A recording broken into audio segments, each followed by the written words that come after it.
So guys यहाँ पर हम लोग स्टार्ट करने वाले हैं जैव प्रक्रम चैप्टर को। और इस चैप्टर को पूरी तरह हम लोग रिवाइज करेंगे। साथ साथ हम लोग बात करेंगे कुछ ऑब्जेक्टिव टाइप क्वेश्चंस के बारे में, लॉन्ग आंसर टाइप क्वेश्चन के बारे में। तो यहाँ पर 30 के अराउंड अपने को मल्टीपल चॉइस क्वेश्चन मिलेंगे देखने को।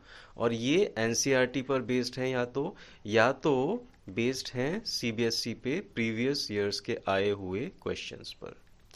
तो इनके अलावा बहुत सारे long answer type short question भी यहाँ पर हम लोग डिस्कस करेंगे। सब कुछ करेंगे बहुत ही छोटे से समय में, छोटे अंतराल में। तो चलिए यहाँ पर जुड़ जाते हैं, स्टार्ट कर लेते हैं जैव प्रक्रम चैप्टर को।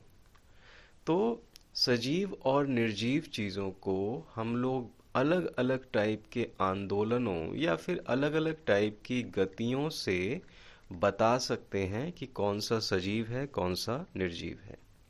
शारीरिक गतियों से बता सकते हैं, जैसे कि चलना, दौड़ना, भागना, सांस लेने जैसी गतियों से बता सकते हैं, जो कि कई बार बहुत स्पष्ट रूप से, साफ रूप से दिखती नहीं है, जैसे कि कछुए में। विकास या फिर वृद्धि जैसी बहुत ही धीमी गतिविधियों के बेसिस पर भी उनको हम बता सकते हैं कौन जीवित है, कौन निर्जीव है। साथ साथ हमारे शरीर की आणविक गतियों के बेसिस पर भी हम लोग बताते हैं क्या सजीव है, क्या निर्जीव है। अब हम लोग जब बात करें सजीवों और निर्जीवों की, तो जीवन को बरकरार रखने के लिए, इसके अनुरक्षण के लिए हमारे पास 4 प्रक्रम होते हैं। 4 प्रक्रम कौन से हैं? वो 4 प्रक्रम हैं पोषण, श्वसन, परिवहन और उत्सर्जन। तो इन चारों को हम लोग कहते हैं जैव प्रक्रियाएं। जीवित रहने के लिए हमको ये 4 प्रक्रियाएं लगातार करते रहना बहुत ज़रूरी है। तो पोषण क्या होता है? बाहर से हम लोग, मतलब वातावरण से या सराउंडिंग से हम लोग भोजन प्राप्त करते हैं। भोजन कैसा होता है? भोजन होता है कार्बन पे बना हुआ, कार्बन बेस्ड कह देते हैं। ठीक है, जिस भोजन में कार्बन होगा वही हम लोग खा पाते हैं। और ये भोजन प्राप्त करने के लिए अलग अलग तरीके होते हैं जिनको पोषण में हम लोग लेते हैं। और ये जो भोजन है अलग अलग चीज़ों के लिए, जैसे कि हमें ऊर्जा प्रदान करने के लिए काम आता है, शरीर की रख रखाव के लिए काम आता है, और भी बहुत सारी चीज़ों के लिए ये काम आता है। भोजन खाने के बाद उससे ऊर्जा प्राप्त करने के लिए हम लोग सांस लेकर ऑक्सीजन लेते हैं अंदर, मतलब हवा लेते हैं अंदर, जिसके अंदर की करीब 20.8% ऑक्सीजन होती है। और ये ऑक्सीजन क्या करती है? जो भोजन खाया है उसे तोड़कर ऊर्जा देती है। अब भोजन चला गया, ऊर्जा के लिए ऑक्सीजन ले ली। अब इन दोनों को शरीर के भिन्न भिन्न भागों में पहुंचाने के लिए, भिन्न भिन्न कोशिकाओं तक पहुंचाने के लिए एक ऐसे तंत्र की या ऐसे सिस्टम की ज़रूरत है जो कि इन चीज़ों को, भोजन, पोषण को या ऑक्सीजन को हर जगह तक पहुंचा सकता है, रख रखाव के लिए जो बहुत ज़रूरी होता है। तो वो तंत्र होता है परिवहन तंत्र, और क्रिया होती है परिवहन। अब भोजन में कुछ अपशिष्ट पदार्थ भी बनेंगे। अब भोजन को पचाने के बाद कुछ अपशिष्ट पदार्थ भी बनेंगे शरीर में, क्योंकि बहुत सारे उपाचयन जैसे रिएक्शन या फिर क्रियाएं शरीर में, रासायनिक प्रतिक्रियाएं होती रहती हैं। तो जो अपशिष्ट पदार्थ बने हैं उनको निकालने के लिए उत्सर्जन नाम का जैव प्रक्रम हमारे शरीर में होता है। अब आगे बढ़ते हैं और इन प्रक्रमों को एक एक करके देखते हैं। पहला है पोषण। तो भाई पोषण के बारे में जब बात करते हैं तो सबसे पहले प्रकार का पोषण होता है स्वपोषी। इसमें आते हैं हरे पौधे, ये क्रिया करते हैं जो है प्रकाश संश्लेषण। और बहुत सारे ऐसे हरित शैवाल जैसे जीव भी हैं जो कि स्वपोषी पोषण कर सकते हैं, अपना खाना खुद बना सकते हैं। किससे? कार्बन डाइऑक्साइड और पानी से। अब ये दोनों हैं अकार्बनिक स्रोत, ये नाम ध्यान रखना है। ये अकार्बनिक इसलिए कहे जाते हैं क्योंकि ये हम किसी भी जीव से, मतलब ये जो हरे पौधे जब खाना बना रहे हैं तो ये कार्बन डाइऑक्साइड हवा से ले रहे हैं, पानी मृदा से या मिट्टी से ले रहे हैं, और ये दोनों एक अकार्बनिक स्रोत से लिए जा रहे हैं, और ये अकार्बनिक भी माने जाते हैं, मतलब ये किसी जीवित जीव से नहीं आते हैं। तो स्वपोषी पोषण में अकार्बनिक स्रोतों से भोजन लिया जाता है। भोजन का जो कच्चा माल है या रॉ मटेरियल है वो लिया जाता है और भोजन बनाया जाता है। तो प्रकाश संश्लेषण के बाद पौधे बनाते हैं कार्बोहाइड्रेट, जो कि वो ऊर्जा के लिए इस्तेमाल करेंगे। और ऐसा नहीं है कि सारा का सारा कार्बोहाइड्रेट ये ऊर्जा के लिए इस्तेमाल कर देंगे, थोड़ा सा मंड या स्टार्च के रूप में रहता है बचा हुआ। और ये जो स्टार्च है ये पौधों के लिए ऊर्जा का एक संरक्षित स्रोत है।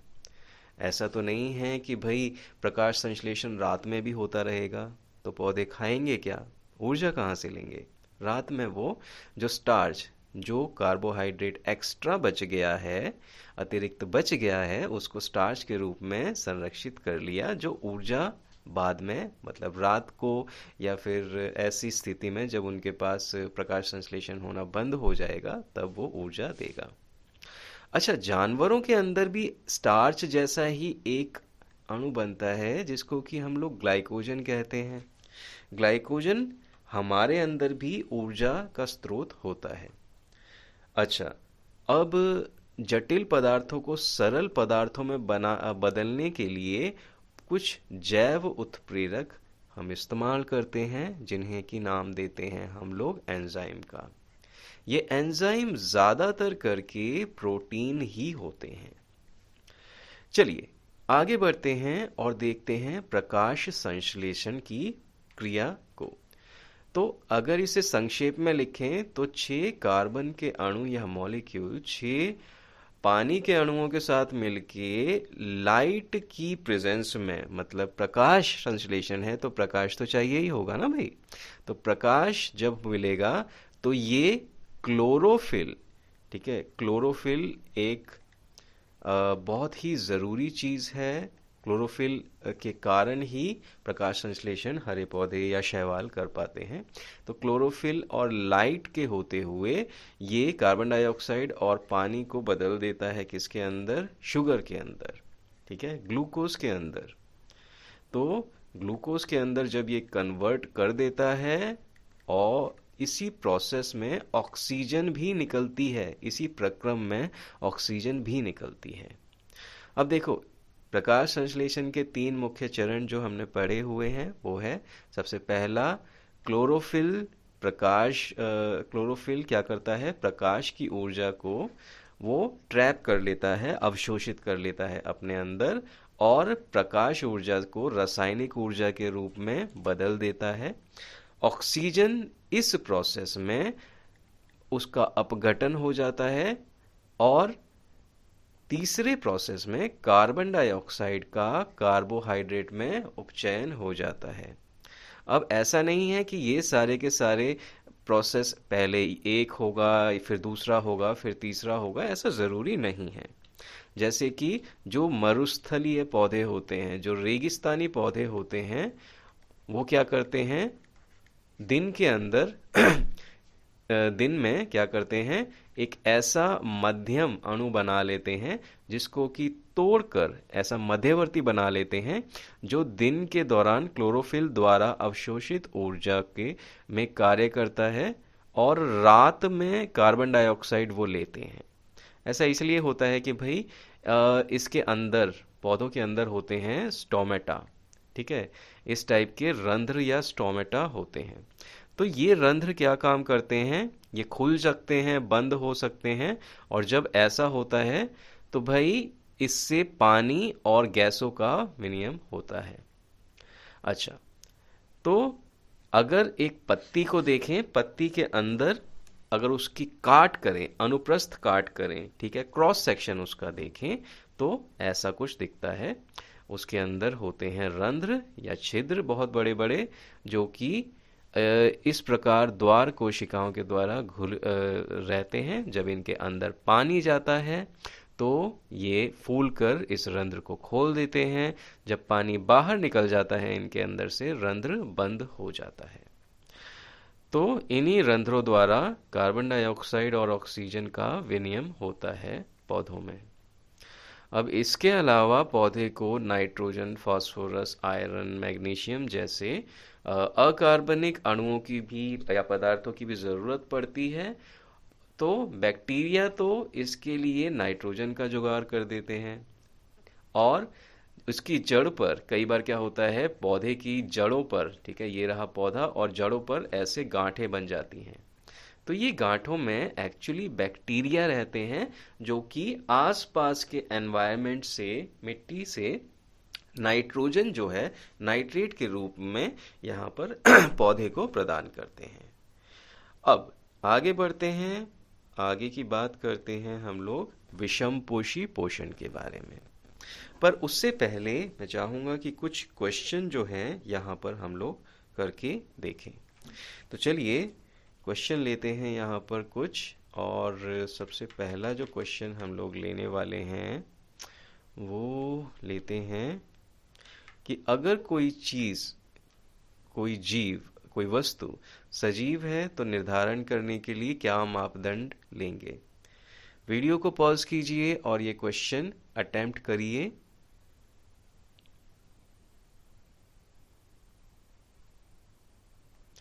तो आई होप कि आप लोगों ने इसको अटेम्प्ट किया होगा, और जो सही आंसर है वो है उपरोक्त सभी को।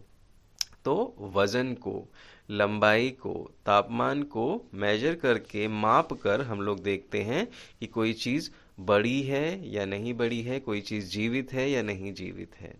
तो ये तीनों ही इसके आंसर हैं। तो ये तीनों मापदंड हैं कि कोई चीज़ जीवित है अथवा नहीं है। अच्छा, बहुकोशिकीय जीवों में ऑक्सीजन की आवश्यकता पूरी करने के लिए विसरण अपर्याप्त क्यों होता है। एक काम करते हैं, इस प्रश्न को थोड़ी देर बाद में दोबारा लेंगे। किसी जीव द्वारा किन कच्ची सामग्री का उपयोग किया जाता है। तो वीडियो पॉज कीजिए, ये क्वेश्चन कीजिए अटेम्प्ट एक बार।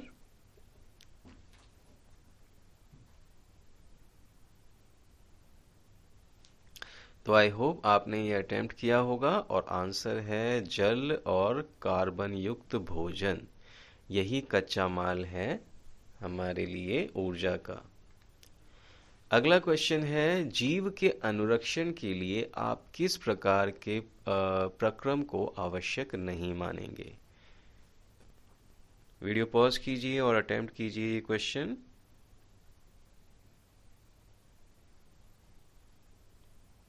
तो आपको पता चल गया होगा कि अब पोषण तो ज़रूरी है, श्वसन भी ज़रूरी है, उत्सर्जन भी ज़रूरी है, पर अगर किसी की वृद्धि रुक जाती है तो इसका मतलब ये नहीं है कि वो मृत हो गया है जीव। जैसे कि हम लोगों की लंबाई बढ़ना जो होती है वो बंद कर जाती है करीब 18-20 साल की उम्र के बाद, पर ऐसा ये नहीं है कि 18-20 साल के बाद हम लोग मृत हो जाते हैं। तो अगला प्रश्न देखते हैं, स्वपोषी तथा विषमपोषी के बारे में कौन सा कथन सत्य है। वीडियो पॉज करके ट्राई कीजिए इस क्वेश्चन को।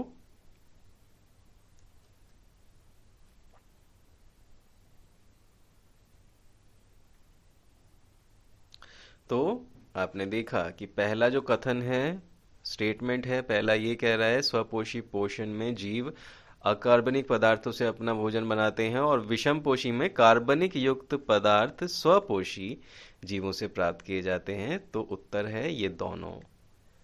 अब चलिए वापस चलते हैं अब और बढ़ते हैं आगे अपने चैप्टर के रिवीजन पर। तो विषमपोषी पोषण के बारे में अब थोड़ा बात कर लेते हैं। तो अलग अलग जानवरों के खाद्य स्रोत अलग अलग हैं। जैसे कि गाय होगी वो चारा खाएगी, और शेर जो होगा वो किसी और जीव को खाएगा। तो कुछ गाय जैसे जो जीव होते हैं जो पादप यानी कि पौधों और उसके पदार्थों को खाते हैं, उसके द्वारा उत्पन्न पदार्थों को या चीज़ों को, वो शाकाहारी होते हैं। और मांसाहारी जो शाकाहारी के ऊपर जीवित रहते हैं।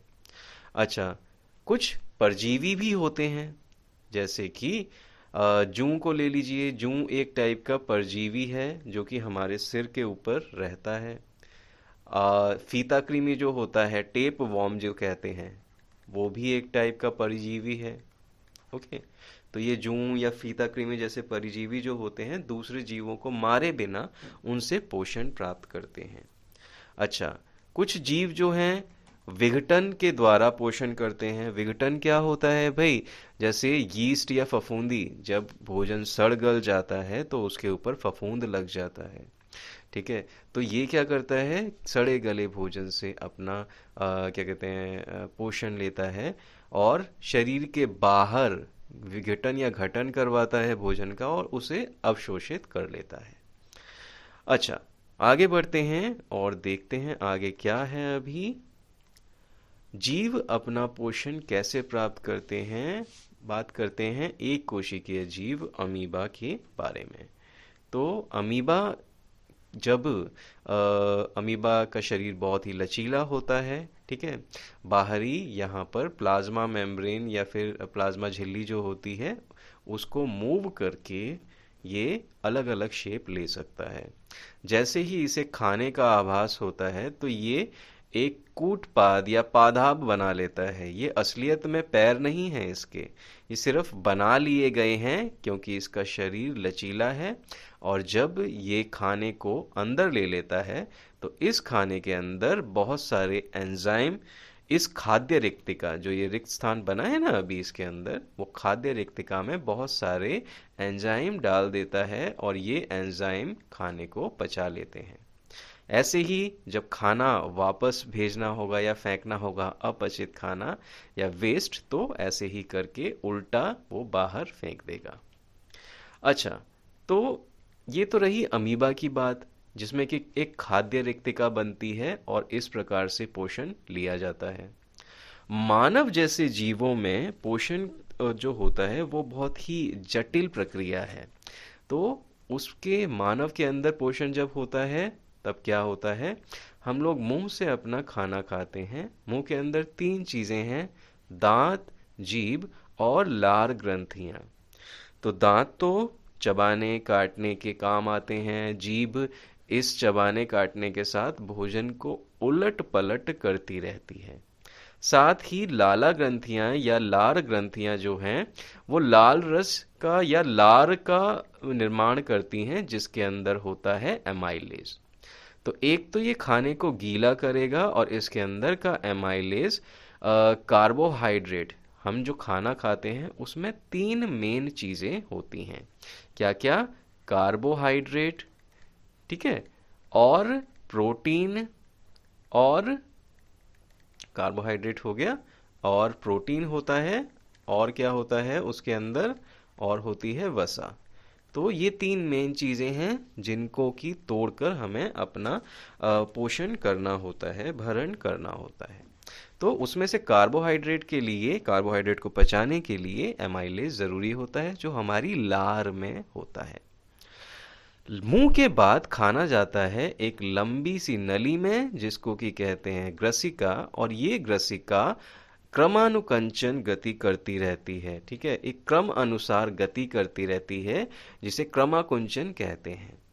और इस गति से ये खाना एक ही दिशा में, डायरेक्शन में भेजती है।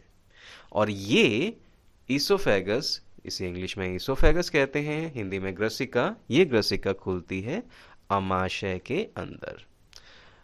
अब यहाँ पर, जहाँ पर ये ग्रसिका खुलती है आमाशय में, वहाँ पर एक विशिष्ट प्रकार की कोशिकाएं होती हैं, जो कि थोड़ा थोड़ा करके अवरोधन कोशिकाएं कहते हैं उन्हें। और वो अवरोधन कोशिकाएं थोड़ा थोड़ा करके खाने को एक ही डायरेक्शन में आगे भेजने में काम आती हैं। ऐसी अवरोधन कोशिकाएं जब आमाशय से आगे खाना जाता है छोटी आंत में, तो वहां पर भी मिलती हैं। आगे बढ़ते हैं। तो आमाशय में जब खाना पहुंचता है तो आमाशय एक पेशीय अंग है। जे टाइप का अल्फ़ाबेट होते हैं अंग्रेजी के, उसमें जो जे होता है इस शेप का ये है। और इसके अंदर होती हैं सबसे पहले जठर ग्रंथियां, जो कि हाइड्रोक्लोरिक अम्ल या हाइड्रोक्लोरिक एसिड का रिसाव करती हैं, जो अम्ल हमारे द्वारा खाए हुए खाने को तोड़ता भी है। और साथ साथ एक एंजाइम जो यहाँ पेट में होता है, पेप्सिन जिसका नाम है, उसके लिए, उसके कार्य करने के लिए एक अम्लीय वातावरण बनाता है।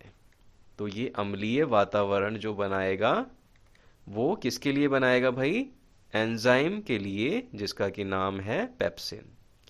अच्छा, इसके अलावा श्लेष्मा या म्यूकस जो है यहाँ दीवारों से रिश्ता रहता है। क्यों भाई? कि भाई एसिड है, अम्ल है, हाइड्रोक्लोरिक अम्ल, और ये पीएच कितना होता है? 1 या 2 के बराबर। इतने पीएच में हमारी जो स्टमक या फिर पेट की दीवार जो है, अमाशय की जो दीवार है, वो क्षतिज ना हो जाए। इसके कारण से ये पेप्सिन जो है वहाँ ये म्यूकस या श्लेष्मा जो है लगातार रिसता रहता है और बचाता है पेट की दीवार को। पेप्सिन जिस एंजाइम के बारे में बात किया था, जो अम्लीय वातावरण में काम करता है, वो प्रोटीन को पचाने के लिए ज़रूरी है। अवरोधनी पेशियां, अगेन यहाँ पर अवरोधनी पेशियां होती हैं जब आगे जाता है खाना पेट से या स्टमक से, वहाँ पर भी अवरोधनी पेशियां होती हैं। तो ये क्या काम करती हैं? ये काम करती हैं थोड़ा थोड़ा करके खाने को आगे भेजने का। चलिए अब आगे बढ़ते हैं और देखते हैं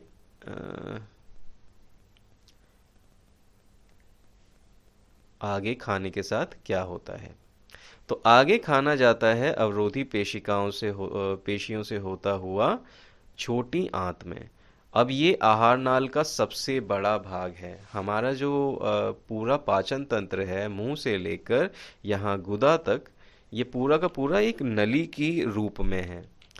तो इस नली में जो सबसे बड़ा भाग है, इस नली में वैसे अलग अलग भाग बनते जाते हैं, अमाशय हो गया, आंत हो गई, एसोफेगस हो गया, पर सारे उस नली का ही भाग हैं। तो ये छोटी आंत जो है इस नली का सबसे लंबा या सबसे बड़ा भाग है, सबसे लंबा भाग है। और यहीं पर प्रोटीन, वसा और कार्बोहाइड्रेट तीनों के तीनों पूरी तरह पच जाते हैं, पूर्ण रूप से उनका पाचन हो जाता है। अब यहाँ पर क्या होता है देखते हैं। शाकाहारी पशुओं में एक चीज़ याद रखेंगे कि छोटी आंत बड़ी होती है, क्योंकि घास फूस या शाकाहारी खाना खाना ज़्यादा क्या कहते हैं, मुश्किल होता है। मतलब उसको पचाना हमारे शरीर के लिए थोड़ा मुश्किल है। जबकि मांसाहारी पशुओं के साथ जो मांस खाते हैं, मांस को पचाना मुश्किल नहीं होता। अब शाकाहारी पशुओं, क्योंकि वो शाकाहार कर रहे हैं, घास फूस खा रहे हैं, तो इस कारण से उनकी ये जो छोटी आंत है वो लंबी हो जाती है। जैसे कि गाय के अंदर छोटी आंत काफ़ी लंबी होगी, पर शेर जो कि मांस खा रहा है, आसानी से पचने वाला, उसके अंदर ये छोटी होगी। तो ये छोटी आंत या क्षुद्रांत्र जो होती है, इसके अंदर यकृत और अग्नाशय से अलग अलग लिक्विड या स्त्राव आते हैं। और यकृत जो होता है, जो कि यहाँ पर स्थित है, इस यकृत के अंदर या जिगर के अंदर बनता है बाइल या पित्त। ये जो पित्त होता है या बाइल होता है, बाइल अम्ल या पित्त अम्ल, बाइल लवण, पित्त लवण, तो ये क्या करता है? ये होता है क्षारीय। अब ये क्षारीय होता है, तो यहाँ से पेट से जो खाना आया है छोटी आंत में, वो अभी तक बहुत ही ज़्यादा अम्लीय है। उस अम्लीय खाने को न्यूट्रल बनाने के लिए क्षार तो चाहिए ही होगा, तो ये आ जाता है यहाँ से। साथ ही साथ ये जो पित्त है, जो कि पित्त नली के माध्यम से जा रहा है छोटी आंत में, ये एमल्सिफाई करता है जो वसा होती है। वसा की इतनी बड़ी बड़ी बूंदों को ये तोड़कर छोटी छोटी बूंदों में मथ देता है। इसी प्रोसेस को एमल्सिफिकेशन कहते हैं। अच्छा, अग्नाशय जो होता है, जो कि यहाँ पर होता है, अग्नाशय भी कुछ रस जो है स्त्रावित करके वहाँ पर भेजता है छोटी आंत में। इसमें ट्रिप्सिन जैसे एंजाइम होते हैं जो प्रोटीन को पचाने के लिए और लाइपेज को तोड़ने के लिए और जो लाइपेज होता है वो एंजाइम एक अलग टाइप का होता है जो कि वसा को तोड़ने के लिए काम आता है, वसा के पाचन में काम आता है। अब आंतों के पास ऐसा नहीं है कि सिर्फ बाहर से ही रस आएंगे, उसके पास अपने भी कुछ कुछ रस होते हैं जो कि प्रोटीन को अमीनो अम्ल में बदल देते हैं, कार्बोहाइड्रेट को ग्लूकोज में, और वसा को फैटी एसिड में बदल देते हैं जिसे कि ग्लिसरॉल। और यही वो रूप है, अमीनो अम्ल, ग्लूकोज, ग्लिसरॉल, यही वो रूप है खाने का जो हमारे शरीर में रक्त के द्वारा अलग अलग जगहों पर पहुंचाया जाता है। यही पोषण का काम करता है।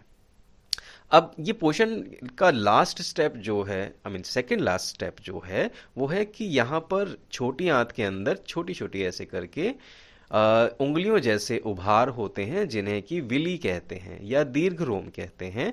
और ये छोटे छोटे उभार सतह के क्षेत्र को, जिस सतह पर अवशोषण होना है पचे हुए खाने का, ग्लूकोज का, अमीनो अम्ल का, ग्लिसरॉल का, उस सतह को बहुत ज़्यादा बढ़ा देते हैं ताकि आसानी से वो अवशोषित हो जाए और ये खाने को लेकर रक्त में पहुंचा देते हैं।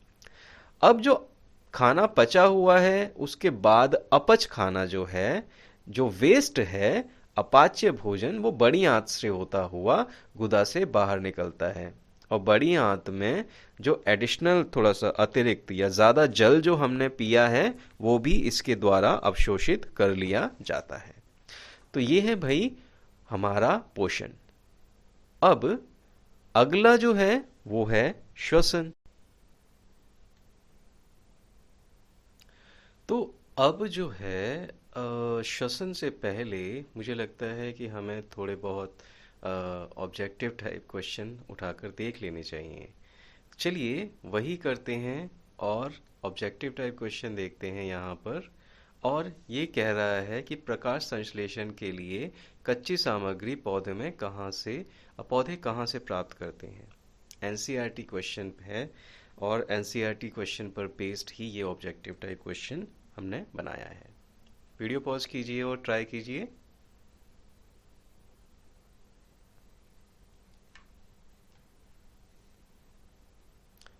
तो आपने ट्राई कर लिया होगा और इसका आंसर है द, यानी कि डी। तो वायुमंडल से कार्बन डाइऑक्साइड लेते हैं पौधे, जल लेते हैं वो भूमि से, जल से भी वो कच्ची सामग्री लेते हैं। जल क्योंकि H2O जो होता है वो उनके लिए प्रकाश संश्लेषण के लिए ज़रूरी है, और भूमि से अलग अलग टाइप के लवण वगैरह वो लेते हैं। अच्छा, आगे का क्वेश्चन है अगला, हमारे आमाशय में अम्ल की क्या भूमिका है। वीडियो पॉज करके इसको ट्राई कीजिए।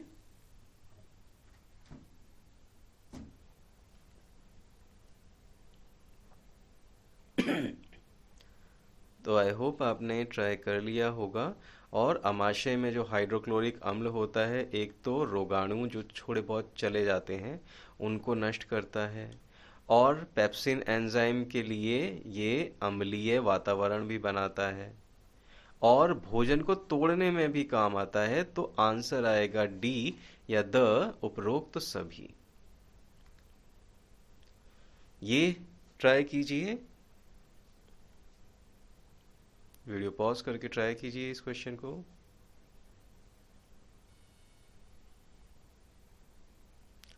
तो आई होप आपको अब आंसर पता चल गया होगा। पाचक एंजाइम का कार्य होता है भोजन में मौजूद जटिल पदार्थों को तोड़ना। तो ए या अ इसका आंसर है। तो चलिए अब वापस चल लेते हैं हम लोग कहाँ पर, जहाँ पर हम लोग रुके हुए थे, श्वसन पर। श्वसन देखते हैं, रिवाइज करते हैं उसे भी। तो श्वसन जो होता है ऐसी प्रक्रिया है जिसमें ऑक्सीजन ली जाती है और पचे हुए भोजन के अंदर जो ग्लूकोज होता है उसको तोड़कर एनर्जी बनाई जाती है या ली जाती है। तो भाई इसके लिए ग्लूकोज जो होता है, जो कि 6 कार्बन का, ग्लूकोज के अंदर जो फॉर्मूला है C6H12O6, 6 कार्बन है। इसको तोड़कर पाइरूवेट बनता है जिसके अंदर की सिर्फ 3 कार्बन होते हैं, और ये साइटोप्लाज्म या कोशिका द्रव्य में प्रोसेस होता है। दुनिया में जितने भी जीव हैं सबके अंदर ये वाला तो कॉमन है, बट इसके बाद वाला अलग अलग हो जाता है। जैसे कि यीस्ट या फिर खमीरे के अंदर इथेनॉल और कार्बन डाइऑक्साइड में बदल जाता है ये 3 कार्बन वाला। तो इथेनॉल के अंदर तो हैं 2 कार्बन C2H5OH, और कार्बन डाइऑक्साइड के अंदर है 1 कार्बन। अच्छा, तो इस टाइप से 3 कार्बन वाला पाइरूवेट टूट जाता है 2 कार्बन वाले इथेनॉल और कार्बन डाइऑक्साइड में, यीस्ट की अगर बात करते हैं उसके अंदर। अब ऑक्सीजन का अगर हमारे शरीर में अभाव है, जैसे कि हम लोग बहुत तेज दौड़ रहे हैं, कोई एक्टिविटी कर रहे हैं ऐसी जिसमें कि हमें बहुत ज़्यादा एनर्जी चाहिए, तो मसल्स या पेशियों के अंदर ऑक्सीजन का अभाव हो जाता है।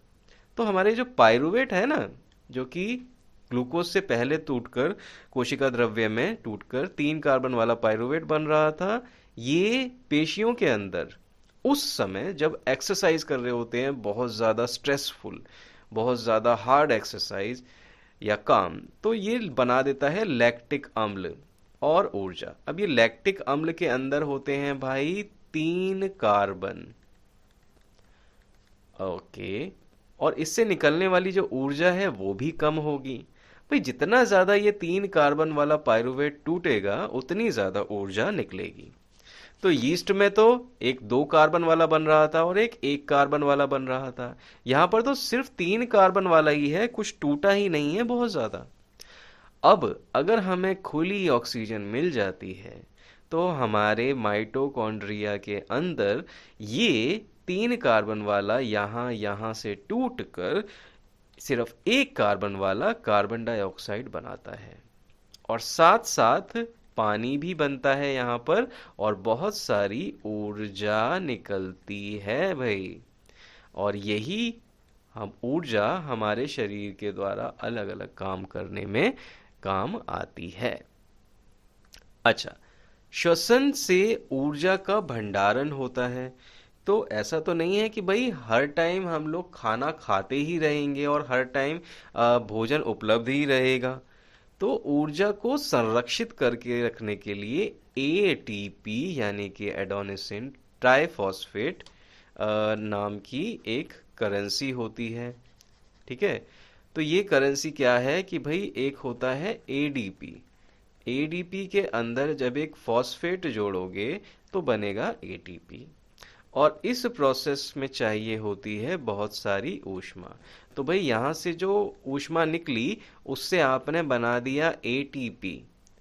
अब जब आपको ऊष्मा की जरूरत होगी तो इसी एटीपी को वापस तोड़ना एडीपी और फॉस्फेट में, तो बहुत सारी ऊष्मा या एनर्जी जो है, नो ऊष्मा नहीं, ऊर्जा जो है, ऊष्मा तो हीट हो गई, तो ऊर्जा जो है यहाँ पर चाहिए होती है, और ऊर्जा वापस निकलेगी जब ये टूटेगा तब।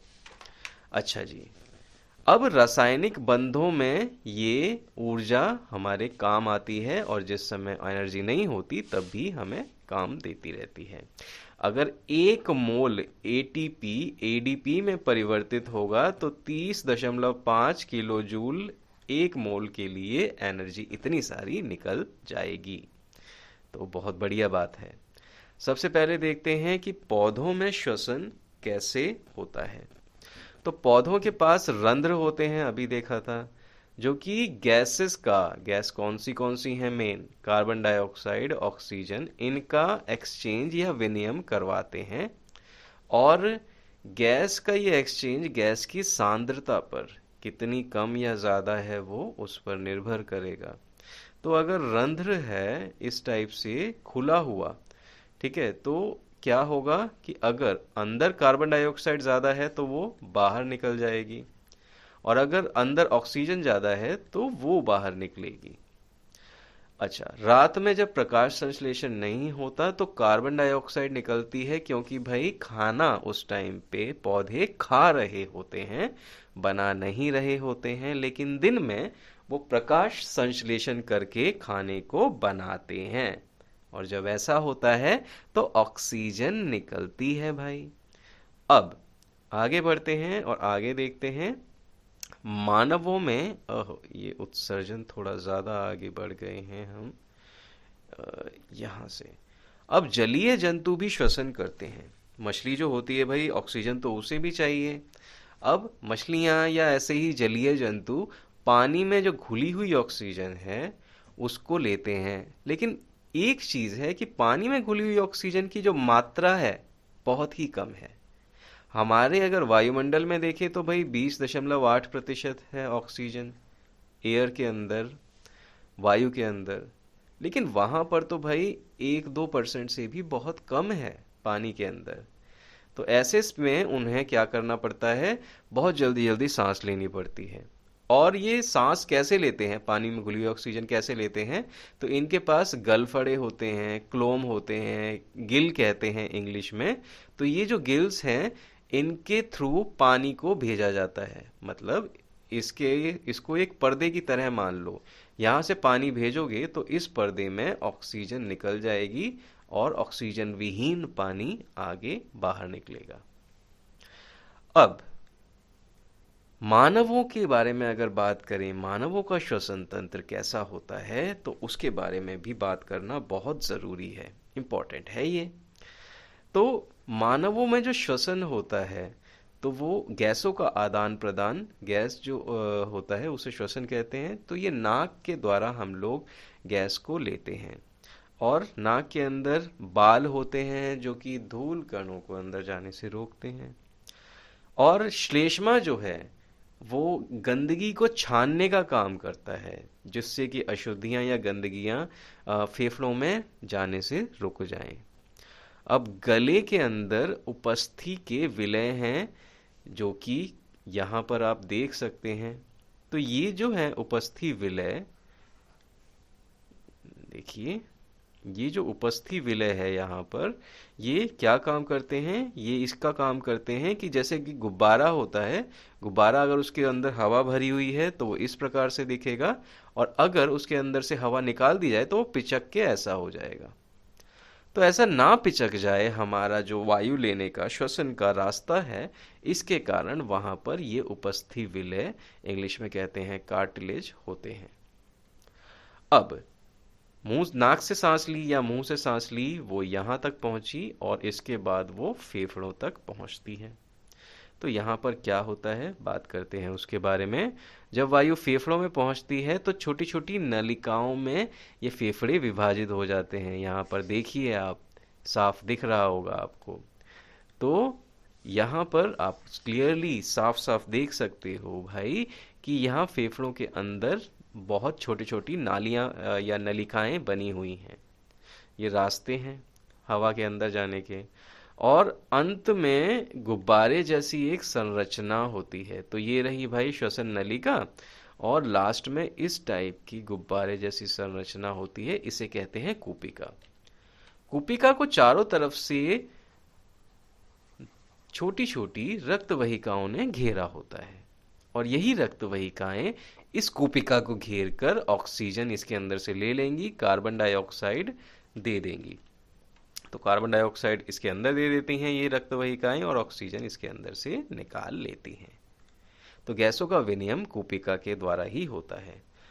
और अब आगे बढ़ के अगर देखें तो सांस लेने और छोड़ने में होता क्या है असलियत में, तो हम छाती को ऊपर की तरफ करते हैं, जिससे कि हमारा डायफ्राम फैलता है और ऑक्सीजन अंदर आ जाती है। तो कूपिका के अंदर, कूपिका वही गुब्बारे नुमा संरचना जिसके बारे में बात की थी, इस कूपिका के अंदर क्या होता है, ऑक्सीजन भरी, ऑक्सीजन युक्त जो वायु होती है, और जिसके अंदर की कार्बन डाइऑक्साइड कम होती है, वो वायु जब जाती है तो इसके पीछे की रक्त वाहिकाएं ऑक्सीजन ले लेती हैं और कार्बन डाइऑक्साइड इसे वापस दे देती हैं। अच्छा, फेफड़ों में कम हमेशा कुछ वायु अपशिष्ट रहती है, तो ये इसलिए रहती है ताकि पर्याप्त समय मिल पाए ऑक्सीजन और कार्बन डाइऑक्साइड का एक्सचेंज या विनिमय होने के लिए। अब देखो, ऑक्सीजन जो है, ऑक्सीजन पानी में बहुत कम घुलती है, लेकिन कार्बन डाइऑक्साइड घुल जाती है। तो जब रक्त में कार्बन डाइऑक्साइड का वहन करना होगा, तो वो पानी में, क्योंकि भाई रक्त के अंदर होता है प्लाज्मा, ठीक है, और ये जो प्लाज्मा होता है वो 70-80% तक तो पानी ही होता है, काफ़ी ज़्यादा उसके अंदर पानी होता है। तो जब इतना पानी इसके अंदर होता है तो भाई उस पानी के अंदर कार्बन डाइऑक्साइड घुल सकती है आराम से और तैर सकती है, वहन कर सकती है। पर ऑक्सीजन के लिए लाल रक्त कणिकाओं के अंदर एक हीमोग्लोबिन नाम का पदार्थ होता है, और ये क्या करता है, ऑक्सीजन को अपने साथ बांध लेता है कूपिका के अंदर ही। और जब ये कोशिका तक पहुंचती हैं, ये रक्त के अंदर होता हुआ हीमोग्लोबिन या फिर लाल रक्त कणिकाएं जब कोशिका तक पहुंचती हैं, तो वही ऑक्सीजन छोड़ देती हैं। अच्छा, मानवों में जब वहन होता है तो वहन तंत्र के अलग अलग भाग हैं। तो सबसे पहला भाग तो है खून, और दूसरा इम्पोर्टेंट भाग है हृदय। एक और भी उपभाग कह सकते हैं लसिका तंत्र, वो भी हम लोग पढ़ेंगे। अभी सीबीएसई में पिछले 2 साल में आई थिंक क्वेश्चन दोनों बार आया है लसिका के ऊपर, तो वो इम्पोर्टेंट होगा। तो भाई खून जो होता है, खून एक तरल माध्यम है और इसमें है प्लाज्मा। प्लाज्मा का बना होता है इसका जो तरल माध्यम है, और उसके अंदर कणिकाएं या कोशिकाएं तैरती रहती हैं। अब प्लाज्मा के अंदर क्या क्या है? भोजन है घुले हुए रूप में, कार्बन डाइऑक्साइड है, नाइट्रोजन युक्त अपशिष्ट पदार्थ जो हैं वो है। वहन तंत्र का काम बहुत सारा है, इसे हर जगह पोषण करवाना होता है, हर जगह पोषण करवाने के लिए भोजन भेजना होता है। अपशिष्ट पदार्थों को बाहर निकालने के लिए भी खून में ही वो घुल जाते हैं।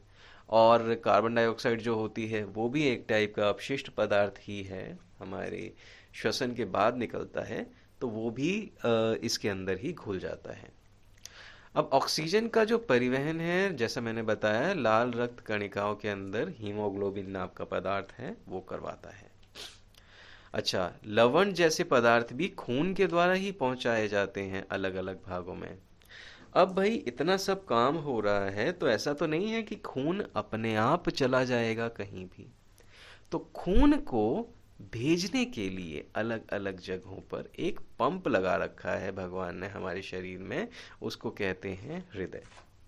तो हृदय 4 मेन कक्षों में बटा हुआ है, और ऑक्सीजन युक्त और कार्बन डाइऑक्साइड युक्त जो रक्त है वो कभी भी मिश्रित नहीं होता है।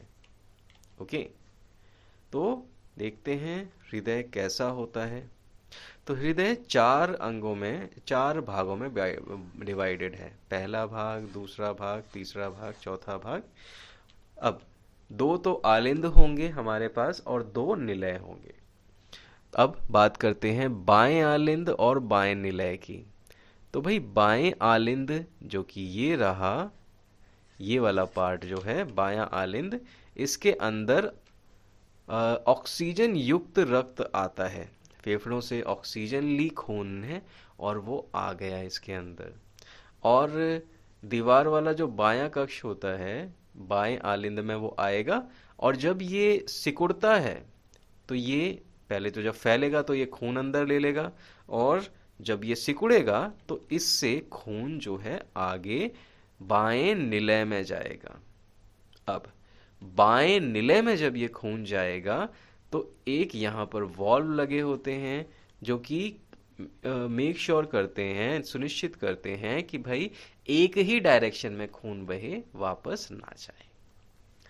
तो बाएं निलय जब फैलता है तो वो खून लेता है, और उसके बाद जब वो सिकुड़ता है तो यहाँ से महाधमनी में वो खून भेज देता है। ये धमनी जो होती है, महाधमनी, ये खून को पूरे शरीर में छोटे छोटे नेटवर्क के द्वारा पहुंचाती है। छोटे छोटे जाल होता है नलिकाओं का, उनके द्वारा ये खून पहुंचाती है।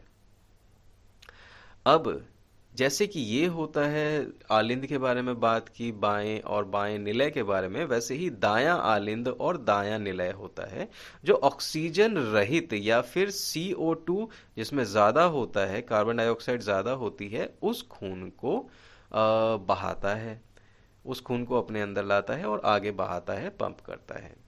जब ये फैलेगा, दाएं आलिंद की बात कर रहे हैं, जब ये फैलेगा तो क्या होगा, खून इसके अंदर चला जाएगा और सिकुड़ेगा, तो नीचे वाले कक्ष में, मतलब दाएं निलय में, ये खून चला जाता है।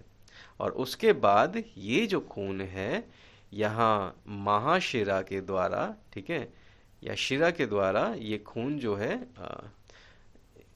ये फेफड़ों तक पहुंचाने के लिए काम आता है, क्योंकि फेफड़ों में इसके अंदर से, खून के अंदर से कार्बन डाइऑक्साइड निकल जाएगी और दोबारा से ऑक्सीजन फेफड़े इसके अंदर खोल देंगे। अच्छा, अब एक चीज याद रखिए कि जो नीचे वाले हिस्से होते हैं, इनको खून शरीर के भिन्न भिन्न भागों में भेजना होता है, और ऊपर वाले जो हिस्से होते हैं आलिंद, उनको रिसीव करना होता है या लेना होता है खून। तो जिसको भेजना होगा खून शरीर के भिन्न भागों में, उसको थोड़ा स्ट्रांग होना होगा, और इसीलिए इनकी जो दीवार होती है निलय की, चाहे वो बायां हो या दायां, वो निलय की दीवारें मांसल और मजबूत होती हैं, मोटी होती हैं हमेशा। अच्छा, अब आगे बढ़ते हैं और आगे बढ़ के देखते हैं कि जो ऑक्सीजन युक्त और ऑक्सीजन रहित जो खून होता है, वो अलग अलग कक्षों में जब जाता है, तो ऐसा एक्चुअल में होने से फायदा कुछ है या नहीं है। पर एक काम करते हैं, इसको लेने से पहले कुछ क्वेश्चन जो है ऑब्जेक्टिव टाइप के, वो भी देख लेते हैं। तो चलिए, ऑब्जेक्टिव टाइप के क्वेश्चन देखने के लिए वापस चलते हैं हम लोग क्वेश्चन जहाँ थे वहाँ पर। तो अब आगे बढ़ते हैं और देखते हैं कि यहाँ अगला क्वेश्चन है कि श्वसन के लिए ऑक्सीजन प्राप्त करने की दिशा में एक जलीय जीव की अपेक्षा स्थलीय जीव किस प्रकार लाभप्रद है।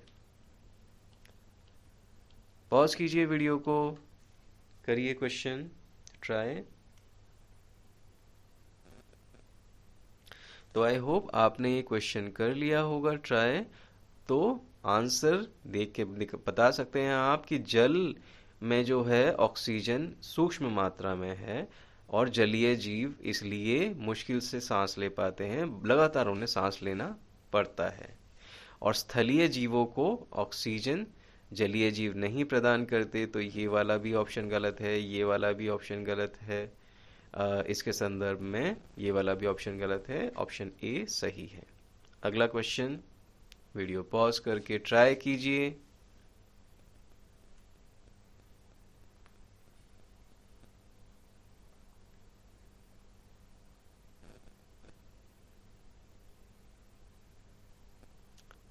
आई होप आपने कर लिया होगा। ग्लूकोज के ऑक्सीकरण में यीस्ट अवायवीय श्वसन करता है। अवायवीय का मतलब भाई जिसमें ऑक्सीजन नहीं चाहिए होती।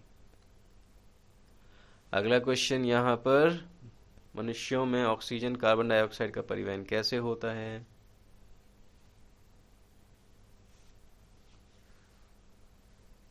आई होप आपने वीडियो पॉज कर लिया है, करके क्वेश्चन सॉल्व कर लिया होगा।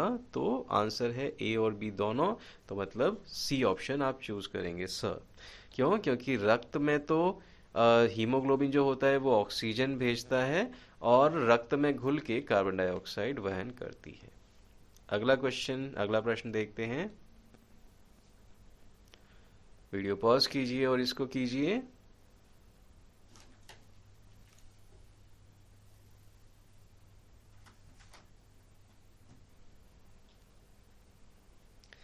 तो आई होप आपने ये क्वेश्चन ट्राई कर लिया है अब तक।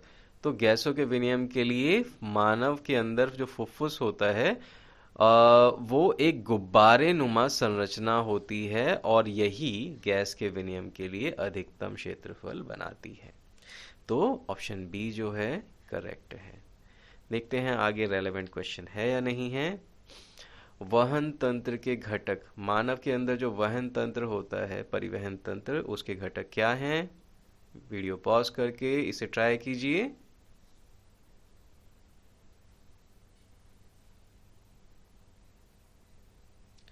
तो आई होप आपने ये ट्राई कर लिया है। तो हृदय, रुधिर और लसिका, ये तीनों ही हैं हमारे वहन तंत्र का हिस्सा। तो ऑप्शन द या डी ये ही करेक्ट है।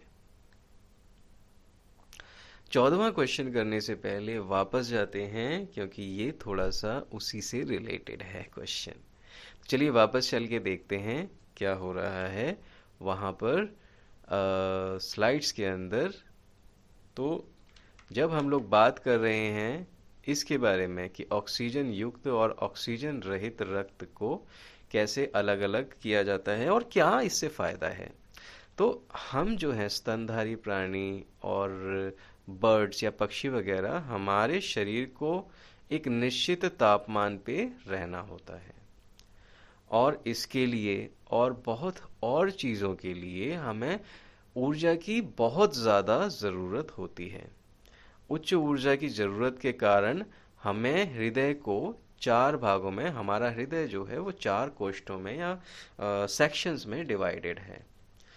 अच्छा, उभयचरीय जो प्राणी होते हैं उनमें कम ऊर्जा चाहिए होती है, क्योंकि वो अपने शरीर का तापमान को स्थिर नहीं रखते हैं, तो उनमें 3 कोशिकीय भी हृदय हो जाता है। अच्छा, मछलियों में तो सिर्फ 2 ही कक्ष होते हैं।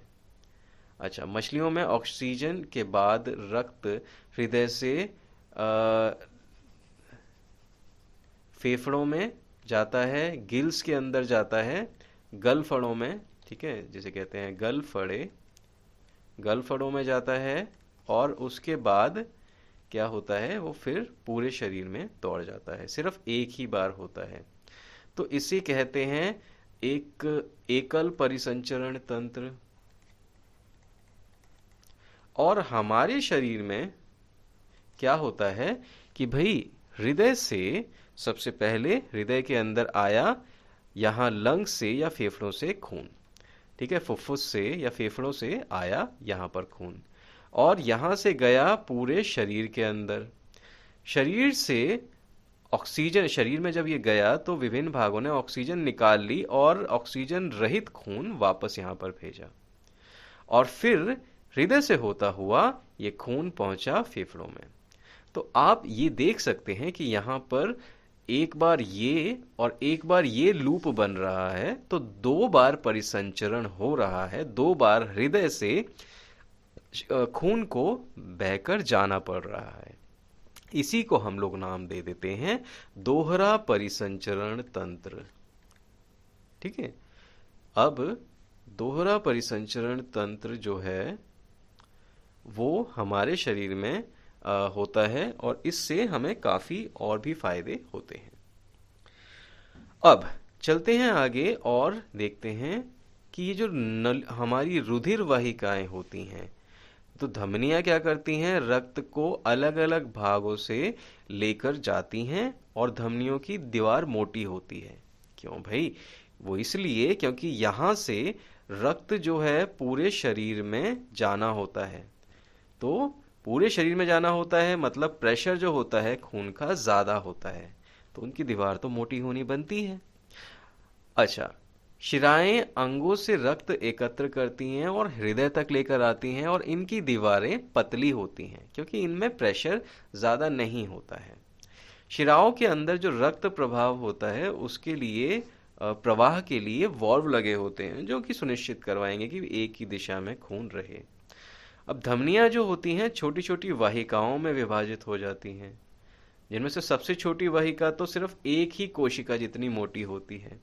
और ऐसा इसलिए होता है कि भाई एक बड़े पाइप से आप, एक बड़ी नलकी से आप हर जगह खून नहीं पहुंचा सकते। एक छोटी सी कोशिका में पहुंचाने के लिए आपको उतनी ही बड़ी वाहिका भी चाहिए होगी। अब आगे बढ़ते हैं। प्लेटलेट्स द्वारा अनुरक्षण। भाई प्लेटलेट होती हैं हमारे रुधिर के अंदर तो ये प्लेटलेट क्या काम करती हैं? ये प्लेटलेट काम करती हैं कि कभी भी हमें चोट वगैरह लग जाती है, घाव लग जाता है, तो रक्त का रिसाव होता है, उसको रोकने के लिए ये रक्त का एक थक्का बनाने का कार्य करती हैं। और ये जब थक्का बन जाता है तो ये जाकर एक प्लग का काम कर देता है उस चोट को भरने के लिए, उस चोट पे से खून बाहर ना निकलता रहे निरंतर, इसके लिए वो प्लग का काम करती हैं और प्रवाह को बनाए रखती हैं। अच्छा, अब बात कर लेते हैं लसिका के बारे में। लसिका जो है एक अलग टाइप का द्रव्य है, ये खून नहीं होता है। तो होता है कोशिका की दीवारों से, दीवारों में कुछ छेद होते हैं, यहाँ से प्लाज्मा, प्रोटीन और रक्त कोशिकाओं को अंतर कोशिकीय स्थानों में चला जाता है ये, तो उस समय लसिका द्रव का या ऊतक द्रव का निर्माण होता है। जब प्लाज्मा, रक्त कोशिकाएं अंतर कोशिकीय स्थानों में चली जाती हैं तब ये रंगहीन होता है और प्लाज्मा की तुलना में इसमें कम प्रोटीन होते हैं और फैट ज़्यादा होते हैं। फैट का मतलब वसा। अब जो लसिका होती है वो कोशिकाओं के बीच से ये जो लसिका द्रव्य है ये लसिका केशिका में चला जाता है, जो कि बड़ी लसिका वाहिकाएं बनाती हैं और अंततः बड़ी शिराओं में खुलती हैं, और इसका जो तंत्र है वो बिल्कुल ही अलग हो जाता है। और बाद में ये जो तंत्र है हमारे परिसंचरण तंत्र के रक्त के साथ मिल जाता है। तो लसिका में क्या होता है? असलियत में पचाया हुआ और अवशोषित किया हुआ वसा, जो कि आंत से विभिन्न कोशिकाओं में जाता है रक्त के द्वारा, और अंतर कोशिकीय स्तनों से लसिका में बदल जाता है। अच्छा, अब पौधों में भी परिवहन होता है। पौधों में भी परिवहन होता है, खाने का और पानी का आदान प्रदान यहाँ पर होता है। तो जड़ क्या करते हैं? जड़ फास्फोरस, पौधों में जो जड़ होती हैं जो मृदा में या मिट्टी में होती हैं, उन फास्फोरस, नाइट्रोजन जैसे खनिज मिट्टी से लेंगी। तो होगा क्या कि जड़ों में जहाँ पर ये चीज़ें चाहिए, फास्फोरस, नाइट्रोजन, खनिज, तो वो बहुत दूर भी हो सकती हैं। भाई पेड़ तो जो है 100-100 मीटर लंबे हो सकते हैं, यहाँ से यहाँ तक कि इसकी लंबाई 100 मीटर तक भी हो सकती है, इतने बड़े बड़े पेड़ होते हैं। तो अगर इस भाग में कुछ चाहिए जो कि यहाँ से अवशोषित हो रहा है, जैसे कि लवण, नाइट्रोजन, फास्फोरस, तो 100 मीटर ऊंचाई पर पहुंचाने के लिए तो एक तंत्र बनता ही है, जरूरत होगी ही उस तंत्र की। तो पौधों के पास वैसे तो ऊर्जा की जरूरत कम होती है और धीमी प्रणाली भी, धीमी परिसंचरण प्रणाली या फिर परिवहन प्रणाली भी इनके लिए काम आ जाएगी। तो पौधों में ऊर्जा भंडार पत्तों और कच्चे माल जैसे अन्य जगहों में, पौधों में जो ऊर्जा भंडार है वो अलग अलग जगहों तक पहुंचाना होता है। तो जाइलम नाम का एक ऊतक है जो कि पानी और खनिज आदि का परिवहन करता है, कक्षा 9 में हमने पढ़ लिया है। और फ्लोएम क्या करता है? फ्लोएम भोजन के उत्पादों को अलग अलग जगहों पर पहुंचाता है।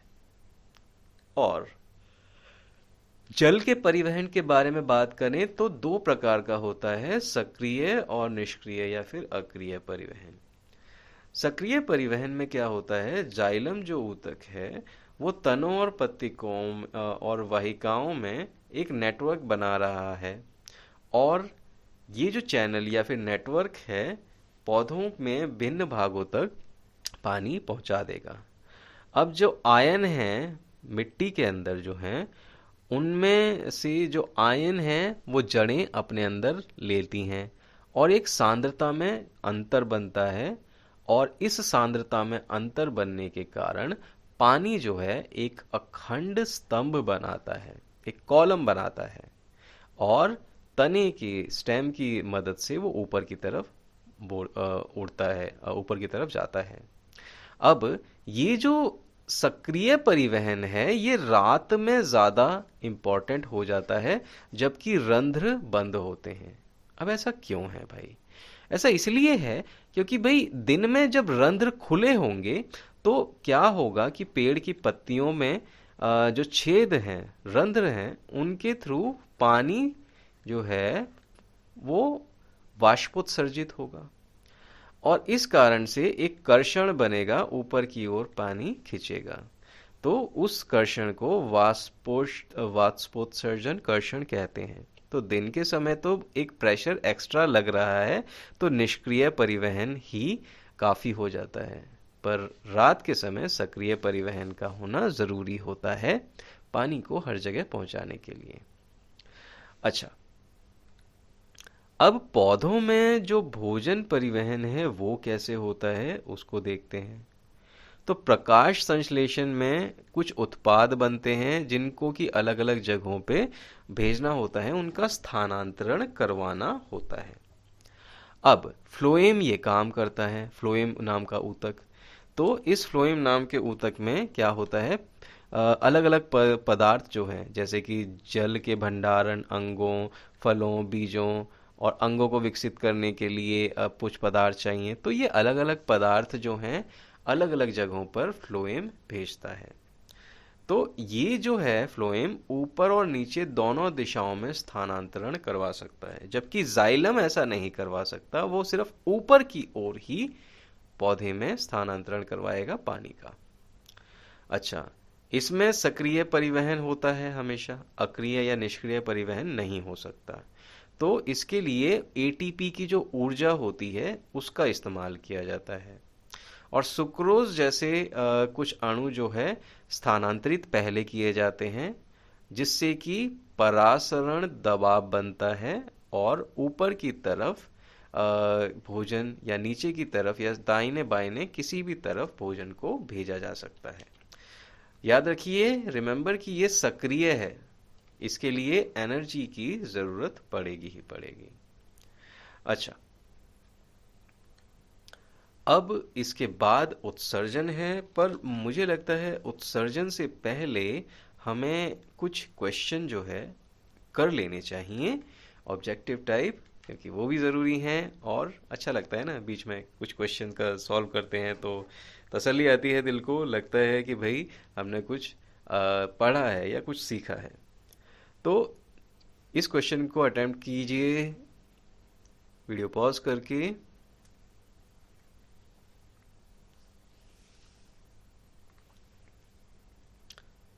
तो आई होप आपने ये अटेम्प्ट किया और इसका आंसर है, स्तनधारी पौधों में ऑक्सीजन और ऑक्सीजनित और वी ऑक्सीजनित रुधिर को अलग करना आवश्यक क्यों है?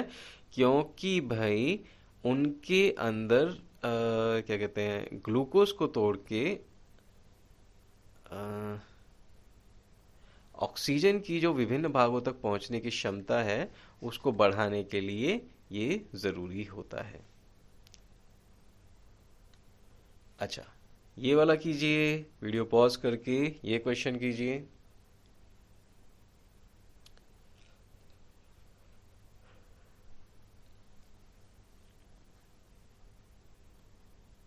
सो 3, 2, 1।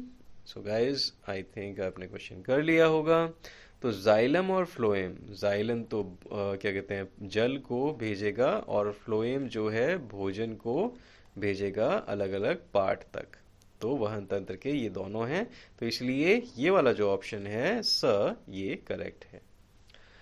आगे बढ़ते हैं, इसको कीजिए ट्राई वीडियो पॉज करके।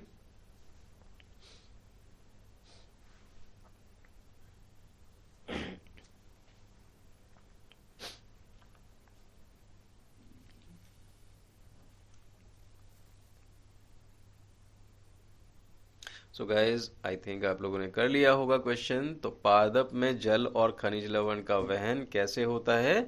जाइलम ऊतक के द्वारा। तो बी ऑप्शन करेक्ट है, सही है।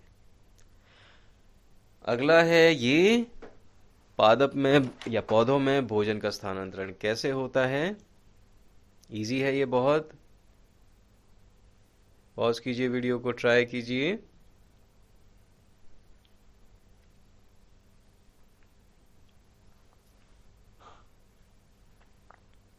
तो गाइज आंसर है इसका ए, फ्लोएम। फ्लोएम के जरिए स्थानांतरण होता है खाने का, भोजन का। अब उत्सर्जन के ऊपर क्वेश्चन आ गए हैं। उत्सर्जन के ऊपर क्वेश्चन करने से पहले हमें उत्सर्जन को एक बार रिवाइज कर लेना चाहिए। तो चलिए एक काम करते हैं, वापस चलते हैं अपनी स्लाइड पर जहां पर कि उत्सर्जन के बारे में हम लोग बात कर रहे थे। तो उत्सर्जन जो होता है, शरीर में कुछ हानिकारक पदार्थ बनते हैं, उनको निकालने की प्रक्रिया है। बहुकोशिकीय जीवों में इस काम के लिए विशिष्ट अंग होते हैं। तो मानवों में अगर उत्सर्जन की बात करें तो भाई नाइट्रोजन युक्त अपशिष्ट पदार्थ जैसे कि यूरिक एसिड, यूरिया, ये सब रक्त के द्वारा बहकर उत्सर्जन तंत्र के द्वारा निकाले जाते हैं। अब उत्सर्जन तंत्र में क्या है? गुर्दे हैं हमारे या किडनी है, मूत्रवाहिनी जो कि एक नली होती है, और मूत्राशय तथा मूत्रमार्ग, ये हैं हमारे उत्सर्जन तंत्र के भाग। तो गुर्दा क्या करता है? मूत्र का उत्पादन करता है।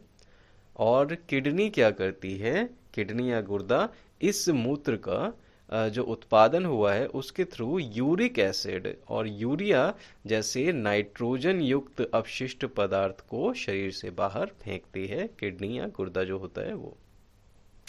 अब गुर्दे के अंदर एक इकाई होती है जिसे कि नाम देते हैं नेफ्रॉन या वृक्कण।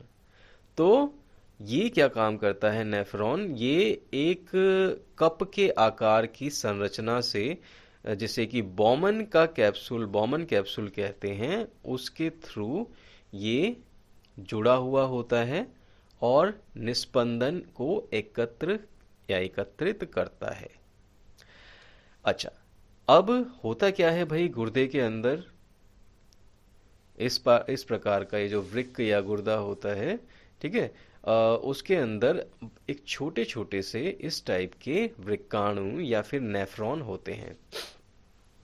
अब तो ये काफी बड़ी संख्या में होते हैं वृक्क के अंदर, और शुरुआत में जब निस्पंदन होता है तो ग्लूकोज, पानी और ऐसे बहुत सारी चीजें जो हैं बाहर निकाल दी जाती हैं रक्त से।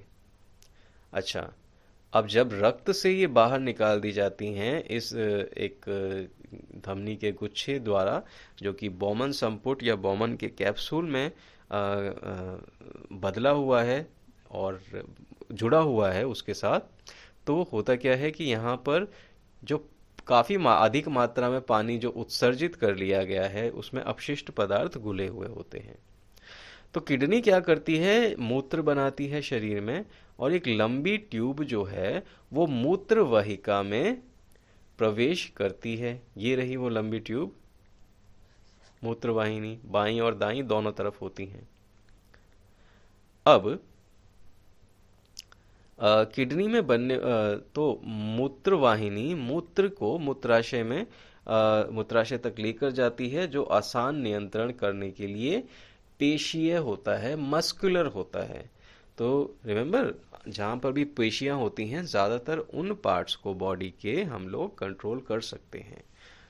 अच्छा, मूत्र जो होता है वो मूत्राशय में जमा होता जाता है, और पेशाब करने की जब हमें इच्छा होती है, मूत्र करने की जब इच्छा होती है, तभी इसको फैलाया जाता है, इसकी पेशियों को, मूत्राशय की पेशियों को फैलाया जाता है, जिससे कि मूत्र बाहर निकल सके शरीर से। तो यहाँ पर आपने देखा कि भाई जो वृक्क है उसके अंदर वृक्काणु होता है, जो कि ऐसी संरचना है जो ब्लड में से नाइट्रोजन युक्त अपशिष्ट पदार्थ निकाल सकती है। अच्छा, ऐसा नहीं है कि पौधों के अंदर उत्सर्जन नहीं होता। पौधों के पास गुर्दे नहीं हैं, ठीक है, वृक्क नहीं है, किडनी नहीं है, पर उत्सर्जन उनके अंदर भी होता है। तो उत्सर्जन कैसे होता है पौधों के अंदर? कार्बन डाइऑक्साइड तो बनती है भाई श्वसन के बाद, जिससे कि ये प्रकाश संश्लेषण के जब होता है तो उसके अंदर ही इस्तेमाल कर लेते हैं दोबारा। तो दिन के समय क्या होता है? दिन के समय जितनी भी पेड़ ने कार्बन डाइऑक्साइड निकाली, वो सारी की सारी कार्बन डाइऑक्साइड वो बाहर नहीं गई, अंदर ही अंदर पत्तियों ने इस्तेमाल कर ली खाना बनाने के लिए प्रकाश संश्लेषण में। तो दिन में जो नेट है वो ऑक्सीजन निकलती है, और सोचिए, जो हमारे लिए प्राणदायक वायु है, ऑक्सीजन, वो अपशिष्ट पदार्थ के रूप में पौधों में से निकल रही है। तो सोचिए कि कितना, हाँ, पौधे महान हैं जो उस अपशिष्ट पदार्थ को निकाल रहे हैं जो कि हमारे लिए जीवनदायी है। तो अब आगे बात करते हैं पौधों के उत्सर्जन के बारे में। और यहाँ पर जो कुछ अपशिष्ट पदार्थ के बारे में तो हमने ने बात कर ली है, ठीक है। बाकी जो अपशिष्ट पदार्थ हैं वो कई बार मृत कोशिका के रूप में होते हैं। वो जाइलम जो होता है वो बनाने के कार्य में आ जाते हैं। अच्छा, कुछ अपशिष्ट पदार्थ जो होते हैं वो रसधानियों में संग्रहित हो जाते हैं जो पत्तों के साथ झड़ जाते हैं। और कुछ अपशिष्ट पदार्थ जैसे कि गोंद और रेजिन जो कि हमारे लिए काम आने वाले हैं। वंस अगेन, एक बार फिर से, इसके जो अपशिष्ट पदार्थ हैं वो हमारे काम आते हैं। ऑक्सीजन प्राणवायु है। गोंद और रेजिन जैसे पदार्थ को हम लोग अलग अलग जगहों पर इस्तेमाल करते हैं। इसके अलावा पौधे जब उत्सर्जन करते हैं तो आसपास की मिट्टी में भी अपने द्वारा बने हुए अपशिष्ट पदार्थों को वो फेंकते हैं या भेजते हैं। तो इसके साथ ही ये उत्सर्जन का भी हमारा जो रिवीजन है वो कंप्लीट हो गया है। अब बचे हैं सिर्फ और सिर्फ कुछ क्वेश्चन जो कि जल्दी से हम लोग कर लेते हैं ताकि अपना रिवीजन जो है अच्छे से बढ़िया से कंप्लीट हो पाए। तो चलिए, ये क्वेश्चन कीजिए, वीडियो पॉज करके ये क्वेश्चन ट्राई कीजिए।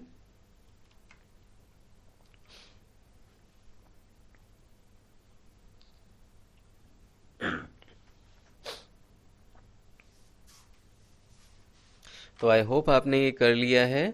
तो उत्सर्जी उत्पाद से छुटकारा पाने के लिए पौधे तीनों करते हैं। वाष्पोत्सर्जन से अवशोषित पानी जो ज़्यादा अवशोषित कर लिया है वो निकालते हैं। कार्बन डाइऑक्साइड प्रकाश संश्लेषण में इस्तेमाल करते हैं और मृदा में भी पदार्थ जो है अपशिष्ट पदार्थ वो छोड़ते हैं। तो ये वाला आंसर आएगा, ये वाला ऑप्शन सही है। चलिए, ये क्वेश्चन ट्राई कीजिए, वीडियो पॉज कीजिए और ये क्वेश्चन ट्राई कीजिए।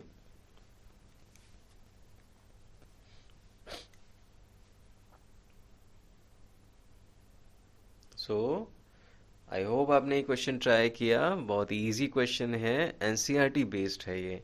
तो मूत्र बनने की मात्रा किसके द्वारा नियंत्रित नहीं होती? जितना ज़्यादा पानी पियोगे उतना मूत्र बनेगा, इसके द्वारा तो होती है। भोजन द्वारा जितना पानी पियोगे उसके द्वारा भी नियंत्रित हो नियमन होगा।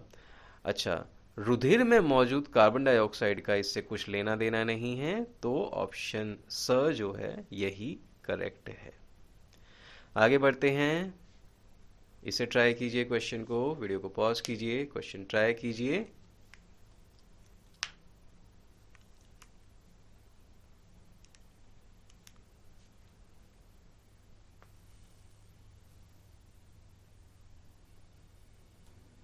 तो आई होप आपने एक क्वेश्चन ट्राई करा होगा।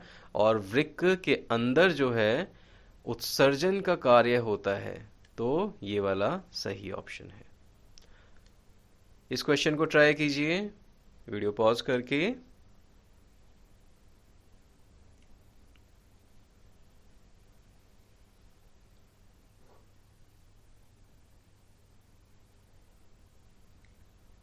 तो आई होप आपने ये कर लिया है क्वेश्चन ट्राई। और पादप में जाइलम जो है वो जल के परिवहन के लिए काम आता है। इजी क्वेश्चन था। अच्छा, ये वाला अगेन अब पूरे चैप्टर का हम लोग रिवीजन करेंगे। और 8-10 क्वेश्चन और हैं। तो टोटल आई थिंक 30 के करीब क्वेश्चंस थे जो एनसीईआरटी बेस्ड थे, सीबीएसई वाले बेस्ड थे, सीबीएसई के प्रीवियस ईयर्स के क्वेश्चन पर बेस्ड थे। तो वो बनाए थे। तो उसमें से हम लोग 21 तो अभी तक कर चुके हैं, 9 क्वेश्चन और रह गए हैं। तो इसे ट्राई कीजिए, वीडियो पॉज करके।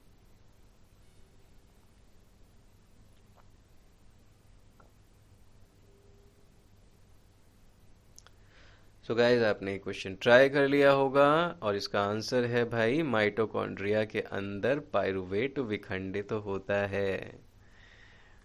इसे ट्राई कीजिए क्वेश्चन के अंदर, इस क्वेश्चन को ट्राई कीजिए। क्वेश्चन के अंदर पूछा हुआ है वसा का पूर्ण पाचन कहाँ होता है। वीडियो पॉज कीजिए, ट्राई कीजिए इस क्वेश्चन को।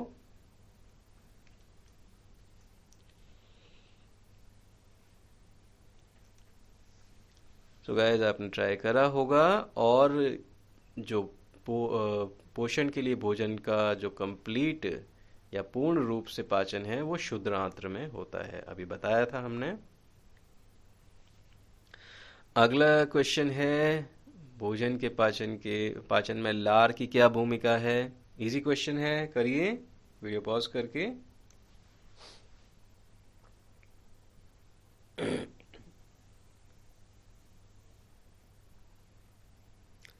तो गाइस ये क्वेश्चन जो है इसका आंसर है कि लार जो है वो स्टार्च को पचाने के काम में आती है।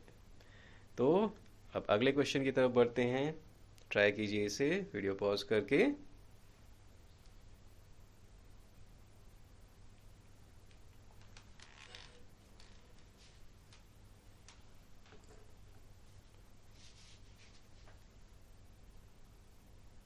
तो आई होप आपने ये क्वेश्चन कर लिया है। इजी क्वेश्चन है। वायवीय अवायवीय श्वसन में ऊर्जा का अंतर होता है, सही है।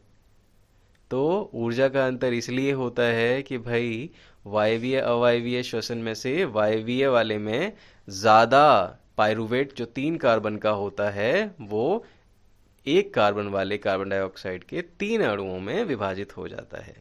ज़्यादा विभाजन ज़्यादा ऊर्जा। अच्छा, इसके अलावा ऑक्सीजन की आपूर्ति का भी तो अंतर है भाई उसके अंदर। क्यों? क्योंकि वायवीय में तो आपूर्ति होती है, ऑक्सीजन की अवायवीय में होती ही नहीं है। तो भाई ए अ और ब दोनों सही हैं, तो इस वाले ऑप्शन को चूज करेंगे हम। चलिए अगले क्वेश्चन की तरफ मूव करते हैं।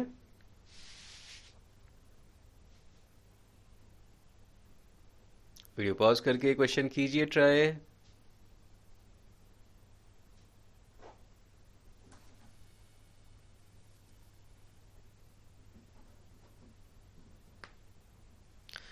सो आई होप गाइस आपने ट्राई कर लिया है। तो कूपिकाओं के अंदर अधिकतम क्षेत्रफल इसलिए बनता है क्योंकि कूपिका एक गुब्बारे की तरह काम करती हैं। अच्छा, इसे ट्राई कीजिए।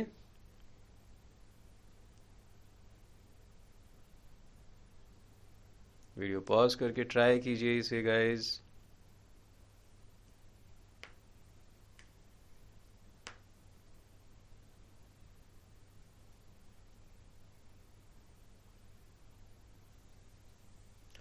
सो गाइस इसका आंसर जो है, एक्चुअली में इसका आंसर है द, क्योंकि हमारी जो एनर्जी की नीड है वो थोड़ा ज़्यादा है। दोहरा परिसंचरण तंत्र उस नीड को पूरा करने में हेल्प करता है। तो अगला क्वेश्चन, ये थर्ड लास्ट क्वेश्चन है आई थिंक। वीडियो पॉज करके इसको ट्राई कीजिए।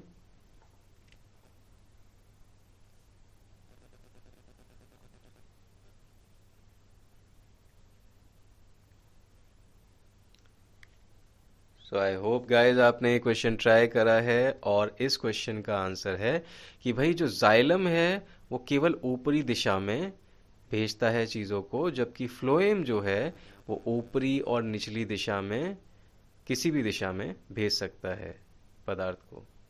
तो फ्लोएम केवल निचली दिशा में नहीं भेजता है, केवल ऊपरी दिशा में नहीं भेजता है, और ये दोनों भी ऊपर नीचे नहीं भेजते, क्योंकि जाइलम जो है वो सिर्फ ऊपरी दिशा में भेजता है। तो ये वाला ऑप्शन बेस्ट है, यही चूज करेंगे आप। अब सेकंड लास्ट क्वेश्चन ये है। वीडियो पॉज करके ट्राई कीजिए गाइस इसे।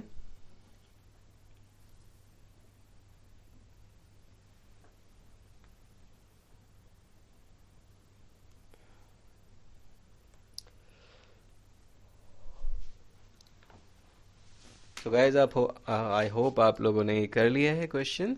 तो जो नेफ्रॉन होता है वो क्या करता है, शुद्ध अपशिष्ट पदार्थों का निकास करने के काम आता है। ठीक है, वृक्काणु जो होता है वो यूनिट है वृक्क की जो कि एक्चुअल में, असलियत में सारा काम करती है। लास्ट क्वेश्चन जो है वो ये है, ट्राई कीजिए इसको भी आप।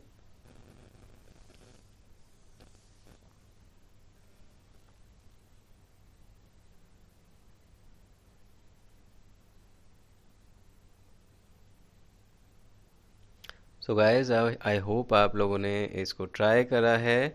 और इस लास्ट क्वेश्चन का आंसर है, जो कि क्वेश्चन था, कौन सा पाचन तंत्र का हिस्सा नहीं है?